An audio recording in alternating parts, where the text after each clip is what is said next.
on aborde une tension vraiment au cœur des ressources humaines modernes, le choc entre la classification des postes et la gestion des compétences. D'un côté, on a une logique organisationnelle, très structurée par des grilles, et de l'autre, une logique individuelle, centrée sur le potentiel, la performance. La question qui nous divise est donc la suivante. Peut-on réellement marier ces deux approches ou sont-elles au fond incompatibles? Je soutiendrai que cette intégration est une évolution non seulement possible, mais indispensable. Et de mon côté, je défendrai l'idée que ce mariage, aussi séduisant soit-il en théorie, est en pratique une source de confusion qui peut s'avérer contre-productive. Mon point, en fait, c'est que nous devons dépasser ces classifications rigides, celles héritées des grands compromis sociaux d'après-guerre, je pense aux accords Parodi-Croïsa, qui ont un peu figé les grilles pendant des décennies. L'entreprise moderne, elle ne gère plus des postes, mais des talents.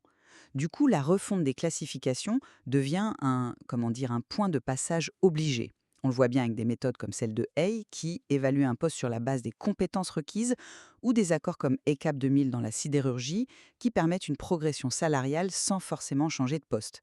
L'idée, c'est de reconnaître que l'homme fait le poste et de bâtir des systèmes hybrides.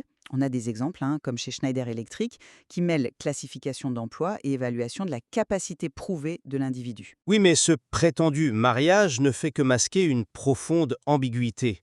Le mot compétence lui-même devient un fourre-tout. De quoi parle-t-on au juste? De la compétence requise par le poste? De celle que possède le salarié? Ou bien de celle qu'il met réellement en œuvre au quotidien?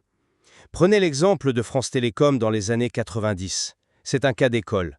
L'entreprise a voulu passer d'une logique de grade personnel à une logique de fonction occupée. Le résultat? Un mécontentement généralisé. Des techniciens qui se sentaient déclassés parce que leurs compétences réelles n'étaient plus reconnues ont lancé une grève du zèle. Ils se sont mis à appliquer à la lettre leurs fiches de poste et rien de plus. Cet exemple montre crûment ce qui arrive quand on impose une logique d'organisation à une culture fondée sur le statut. Le cas de France Télécom. Je comprends pourquoi vous le soulevez, mais je pense qu'on peut l'interpréter différemment. Pour moi, les difficultés rencontrées ne prouvent pas l'échec du principe en soi, mais illustrent plutôt la complexité de la transition. Une classification ne peut pas rester un monument historique, un compromis social figé. Elle doit être un outil de gestion vivant. D'ailleurs, l'accord social de 1997 chez France Télécom a fini par intégrer cette souplesse en autorisant des promotions sans changement de poste.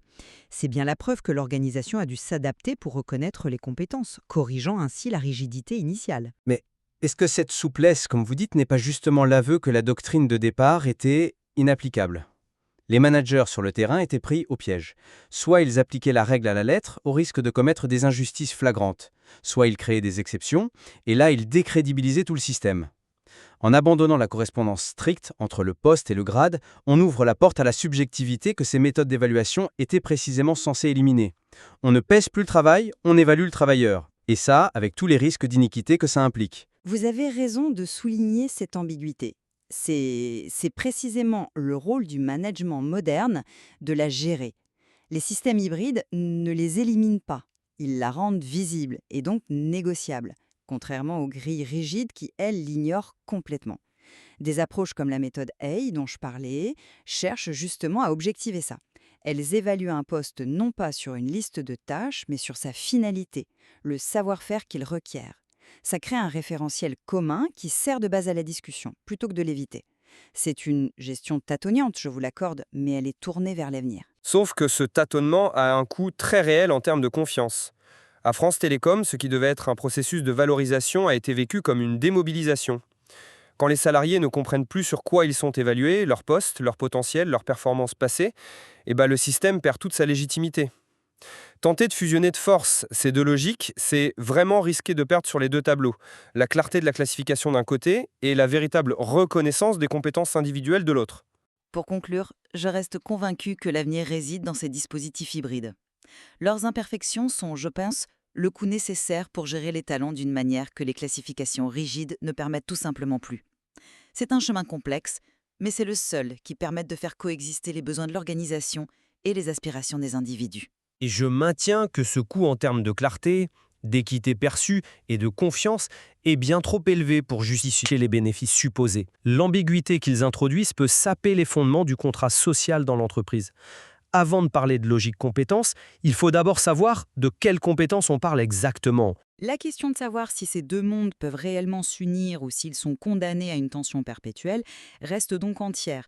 Et c'est dans cette tension que se jouent en fait de nombreux défis de la gestion des ressources humaines de demain.